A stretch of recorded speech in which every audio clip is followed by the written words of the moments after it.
Assalamualaikum warahmatullahi wabarakatuh pada Dr. Siti Zuraidah binti Mat Osman serta rakan-rakan sekalian. Saya, iaitu Nurhaliza binti Muhammad Amin, bernombor matrik 152359 serta dua orang lagi rakan saya, iaitu Khairul Nadia binti Syukur bernombor matrik 154237 dan Azitah binti Abdul Rahman bernombor matrik 150560. Kami bertiga akan membentangkan berkenaan tajuk topi berfikir. Berkenaan dengan topi berfikir.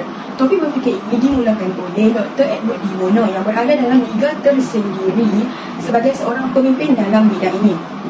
Dr. Edward D. Bono ini merupakan seorang profesor di universiti terkemuka iaitu Oxford, London, Cambridge dan juga Universiti Harvard.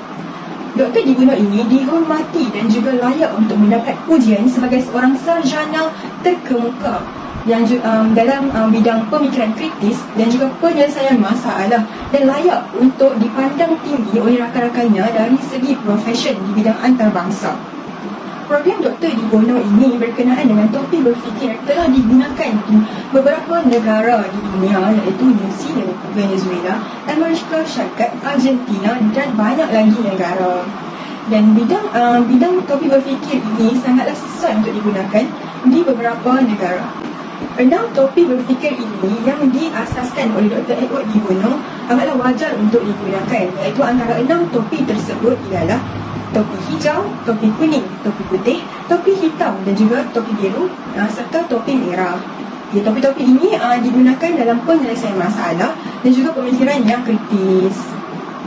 Okey, mari kita tengok apakah ke-6 topi berfikir ini. Bismillahirrahmanirrahim. Assalamualaikum. Hai buat semua. Nama diberi ialah Azitah binti Abdul Rahman. Bernombor matrik kan 150560. Pada kali ini kumpulan kami akan menerangkan bagi 6 jenis topi berfikir dan saya akan menerangkan bagi 2 jenis warna topi berfikir iaitu topi hitam dan juga topi putih. Saya akan menerangkan bagi kefungsian penggunaan topi hitam. Penggunaan topi hitam ini adalah lebih bersikap negatif iaitu lebih tertumpu terhadap aspek negatif semata-mata ataupun lebih dikenali dengan gaya pemikiran yang kritikal yang akan membantu dalam situasi-situasi yang tidak dijangka. Walaupun ia bersikap negatif dan kritikal dalam satu-satu pemikiran, namun ia menjanjikan cadangan yang dikemukakan itu adalah lebih tepat, berdaya saing dan juga realistik. Penggunaan ini amat sesuai ketika situasi bersedia bagi sebarang tindakan yang bakal berlaku dan diambil, lebih-lebih lagi bagi melakukan pelan darurat dan keselamatan. Seterusnya saya akan melakukan penerangan pada bahagian penggunaan topi putih. Kefungsian yang boleh digunakan melalui topi putih ialah merupakan pemikiran yang objektif. Penggunaan topi ini ialah untuk membantu individu mencari maklumat atau idea yang boleh membantu dalam penyelesaian sesuatu masalah. Penggunaan topi putih ini juga tidak mempunyai masalah suka atau tidak terhadap individu. Bermaksud semasa penggunaan topi putih ini tiada sebarang judgemental. Semasa individu menggunakan topi putih ini dalam penyelesaian masalah adalah tidak sama sekali tidak sama sekali aspek emosi terlibat dalam proses pencarian maklumat yang terbaik. Adalah sesuai untuk membuat sebarang pilihan kerana ia mementingkan dan memerlukan fakta yang tepat. Terima kasih rakan pembentang. Saya, Khairul Nadia binti Syukur, akan mengupas 2 lagi topik berfikir. Bagi topik berfikir berwarna merah merupakan gambaran kepada kegairahan dan nafsu, iaitu mengambil kira aspek emosi dan institusi atau mengikut kata hati semasa berfikir. Hal ini demikian, topi merah ini cuba memikirkan apa yang dirasai dan cuba memahami perasaan orang lain. Empati yang tinggi ini kebiasaannya berfikir tanpa sebarang rasional iaitu tanpa mengetahui sepenuhnya alasan. Sebagai contoh, bagaimana perasaan saya berkenaan dengan hal ini sekarang? Kuning menandakan hari yang cerah, matahari yang bersinar. Yang mana topi kuning menggambarkan konsep pemikiran yang positif. Kefungsian topi ini membawa kita ke arah pandangan yang lebih optimis yang melihat dari aspek faedah sesuatu perkara, kebaikan dan juga manfaat yang bakal diperoleh melalui topi hijau. Hal ini demikian, topi kuning ini amat sesuai dipakai apabila mencari nilai positif yang terdapat dalam sesuatu idea perancangan. Contoh pemikiran topi ini adalah apakah manfaat daripada idea yang telah dikemukakan? Seterusnya, untuk dua lagi topi berfikir, saya akan serahkan kepada pembentang seterusnya untuk menerangkan. Topi berfikir yang seterusnya adalah topi hijau. Topi hijau ini digunakan dalam penyelesaian masalah, iaitu dengan pemikiran yang kreatif. Okey, dengan menggunakan topi hijau ini, ia mencipta satu pemikiran ataupun alternatif yang lagi kreatif dan lain daripada orang lain. Okey, iaitu dengan mencipta satu penyelesaian masalah yang boleh difahami oleh orang lain dan sangat mudah untuk dibuat. Okey, untuk topi hijau ini juga, ia akan menjana idea yang luar daripada kotak, iaitu kreatif dan idea yang boleh senang untuk dibuat pada orang lain, dan idea itu juga tidak pernah lagi dibuat oleh orang lain dalam untuk menyelesaikan masalah. Okey, topi hijau ini juga akan menambah baik idea orang lain ataupun menambah baik satu idea tersebut ataupun mengubah lagi idea tersebut ke arah penyelesaian masalah yang lagi mudah. Yang terakhir adalah topi biru. Topi biru ini boleh dikatakan sebagai ketua sesebuah organisasi yang akan memikirkan langkah untuk selesaikan masalah tersebut dan memuktamadkan penyelesaian masalah tersebut. Topi biru ini adalah yang akan mengawal segala pemikiran topi-topi yang lain. Dan juga topi biru ini akan menjelaskan dan juga menyatakan objektif kepada satu penyelesaian masalah tersebut.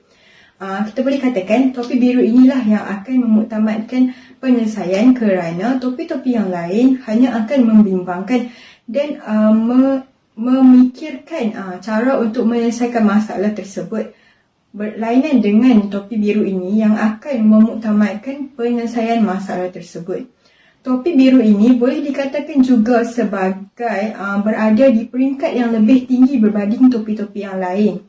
Disebabkan itulah ianya disebut sebagai pemikiran organisasi atau pemikiran kritis organisasi.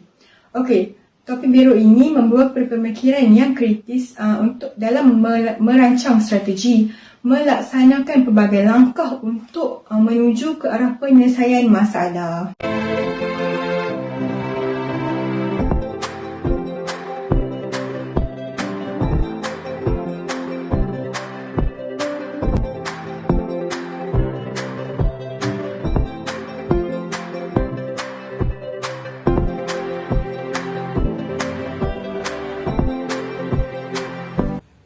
Baiklah, pada bahagian pengenalan isu akan diterangkan oleh saya sendiri. Apabila seseorang menghisap rokok, individu tersebut boleh menghembuskan asap yang dikeluarkan daripada paru-paru melalui mulut dan juga hidung. Jadi kalau seseorang pelajar tersebut menghisap rokok, mereka telah memasukkan beberapa bahan kimia ke dalam badan mereka tanpa mereka sedari. Hal ini dikatakan demikian kerana terdapat lebih 7,000 bahan kimia yang digunakan pakai untuk menghasilkan sebatang rokok. Sebagai salah satu contohnya, bahan yang digunakan ialah cat, racun dari exhaust kereta, kadmium yang terkandung dalam bateri, bahan pelarut tolena, amonia yang digunakan untuk mencuci tandas, nafela daripada ubat gegat, tar untuk membuat jalan, arsenik yang digunakan untuk membuat racun tikus, dan akhir sekali nikotin yang digunakan untuk membunuh racun serangga. Walaupun rokok mempunyai 1001 keburukan yang sasa dapat kita lihat, bukan sahaja boleh menjejaskan kesihatan, malah akan menjejaskan kewangan perokok atau pelajar di pusat pengajian tinggi itu sendiri. Ianya masih dihisap kerana ketagihan yang dialami oleh kebanyakan para pelajar dan juga perokok yang sukar dibendung. Jika pelajar di pusat pengajian tinggi itu ingin menyelamatkan poket anda, dinasihatkan dan diingatkan supaya semua jauhi rokok. Oleh hal yang demikian, peratusan yang akan menjejaskan kadar kesihatan para pelajar di pusat pengajian tinggi serta perokok yang akan menghadapi masalah seperti impoten iaitu mati pucuk, penyakit jantung, stroke, masalah nafas berbau serta gigi yang kuning, penyakit paru-paru, penyakit ulcer peptin, kanser pankreatik, penyakit buah pinggang kronik dan akhir sekali ialah kanser paru-paru. So semua diingatkan sekali lagi, jangan cuba-cuba untuk dekatkan diri dengan rokok ya. Bagi mengatasi masalah-masalah itu dalam kalangan pelajar universiti atau pelajar institut pengajian tinggi seperti yang disebutkan oleh pembentang sebelum ini, terdapat langkah-langkah yang perlu diambil oleh pihak pentadbir institusi pengajian tinggi untuk mengurangkan perokok dalam kalangan siswa sekaligus mencapai kampus bebas rokok.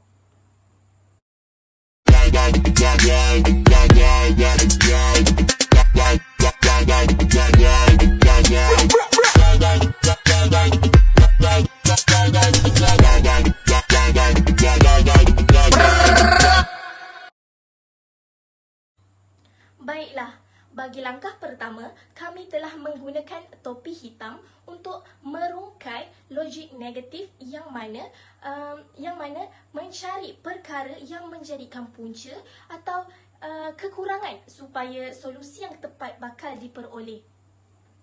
Bagi isu perokok dalam kalangan siswa ini, dengan menggunakan topi hitam, kami telah menemukan punca iaitu kurangnya pemantauan dari pihak pentadbir telah menjadi salah satu faktor isu ini.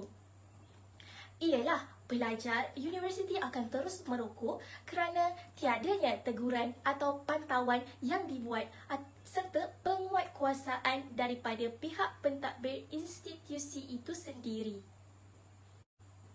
Oleh itu, rentetan daripada faktor tadi, kami telah mengemukakan idea daripada topi berfikir berwarna hijau, iaitu idea yang kreatif dan ada keaslian. Hal ini bagi mengatasi isu tadi, kami telah mencadangkan supaya pemasangan alat peranti di kampus seperti alam ataupun penggera bunyi yang mampu mengesan asap rokok dipasang di segenap bangunan kampus. Hal ini, alam tersebut akan berbunyi dengan kuat sekiranya asap rokok dikesan dan memudahkan dan sekaligus memudahkan pihak pentadbir untuk mengambil tindakan ke atas pelajar yang merokok. Manakala dengan menggunakan topi kuning yang penuh positiviti dalam pemikiran, idea tersebut akan berjaya mengurangkan perokok dalam kalangan pelajar siswa-siswi sekaligus menjadikan kampus bebas rokok. Hal ini pelajar dan juga sesiapa yang berada di kampus akan takut merokok di kawasan tersebut kerana bimbang akan membuatkan kampus berbunyi bising dan berkemungkinan mereka akan mudah ditangkap oleh penguatkuasa yang dilantik oleh institusi pengajian mereka. Langkah kedua bagi pihak universiti mencapai kampus bebas rokok adalah dari segi analisis faktor lebih topi merah adalah pelajar itu menghadapi tekanan dan bebanan belajar yang membawa kepada ketagihan merokok dan menyelesaikan masalah mereka dengan merokok. Seterusnya juga adalah tekanan peperiksaan serta tugasan yang sangat banyak membuatkan mereka merasakan dengan merokok dapat menyelesaikan masalah mereka. Jadi di sini disimpulkan bahawa melalui pemikiran topi merah, pelajar ini mencari jalan pintas dengan merokok jika menghadapi tekanan belajar, tugasan stres dengan tugasan yang sangat banyak serta peperiksaan yang sangat susah. Seterusnya adalah penjanaan idea melalui menggunakan topi hijau, iaitu pihak universiti menyediakan gula-gula dan juga chewing gum bagi menggantikan rokok kepada pelajar, iaitu jika pelajar merasakan keinginan untuk merokok, mereka hanya perlu dapatkan gula-gula dan juga chewing gum untuk mengunyah. Jadi apabila lama kelamaan mereka mengunyah chewing gum ini banyak kali, mereka akan dapat melupakan dan menghilangkan ketagihan mereka terhadap rokok. Untuk mendapatkan gula-gula dan juga chewing gum ini, pihak universiti perlulah menyediakan mesin seperti vending machine itu di sekitar universiti untuk memudahkan pelajar mendapatkan gula-gula tersebut. Dan gula-gula tersebut adalah diberikan secara percuma. Jadi pelajar hanya perlu untuk ke mesin tersebut dan menekan button di situ untuk mendapatkan gula-gula sahaja. Jadi dengan inisiatif ini, pelajar akan mudah untuk melupakan hasrat untuk merokok dan hanya mengunyah gula-gula sahaja. Bagi menilai idea ini, iaitu dengan menggunakan topi hitam.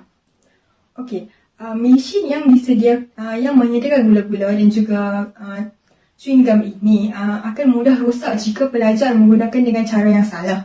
Iaitu, yang kita tahu, setengah pelajar sangat nakal. Jadi, mereka akan bermain dengan mesin tersebut. Mereka akan selalu menekan-nekan mesin tersebut. Jadi mesin tersebut akan mudah rosak sehingga pelajar lain tidak boleh mendapatkan gula-gula itu. Jadi apabila tidak boleh mendapatkan gula-gula tersebut, pelajar akan merasakan bahawa jadi bolehlah untuk merokok kerana mesin tersebut rosak.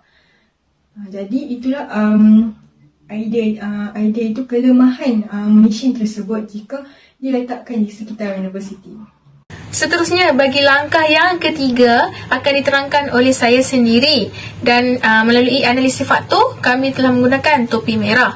Seperti yang kita ketahui dan yang kita sendiri merasai bahawa perasaan ingin tahu yang begitu meninggi dan membuat-buat dalam setiap diri manusia maupun diri pelajar di pusat pengajian itu sendiri.